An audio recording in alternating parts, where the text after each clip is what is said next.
C'est presque le cœur lourd qu'on s'attaque à ce sujet parce que, donc on rappelle, hein, pendant l'été, l'intégration de Flavio Briatore au staff de l'équipe Alpine F1, avec comme première mission confiée à Bruno Famin, mission plutôt humiliante pour l'ancien responsable des moteurs, eh ben, d'aller prospecter chez les autres pour trouver un moteur pour les saisons prochaines pour Alpine, en excluant la possibilité de continuer avec un bloc Renault estimé trop court en performance. Et puis, une fois que la mission a été réalisée, eh bien, on a demandé aux Français d'évacuer. Et donc, Flavio Briatore, qui, comme il l'explique sans complexe chez nos amis de Canal+, poursuit son nettoyage. Oui, tout à fait. Chez Alpine F1, j'ai trouvé le terme. Ah, incroyable. Voilà, ça veut bien ce que ça veut dire. Mais il dit, je ne suis pas toujours le méchant de service.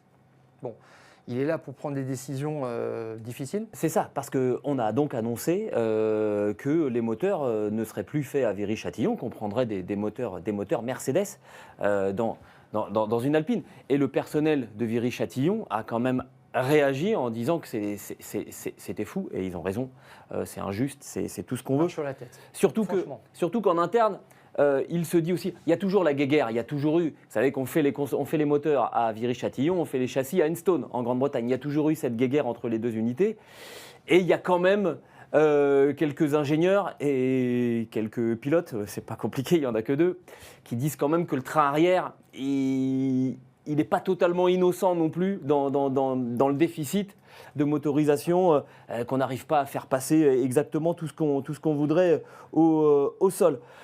Donc maintenant, on continue. On continue de démanteler Alpine. Tout ça pourquoi ? Parce que Alpine s'est affaibli quand même au fil du temps avec... Alors, Alpine, franchement, depuis 2022, Piastri, etc., les retournements de situation, directeur technique, etc. Alpine, c'est le psychodrame permanent, malheureusement. C'est des rebondissements, c'est des gros titres dans la presse qui quand même entament la réputation et puis la crédibilité. Voilà. Magnifique. La crédibilité du projet, tout à fait. Et tout ça pourquoi ? Parce qu'effectivement, à la base, il y a un moteur qui a été fait avec...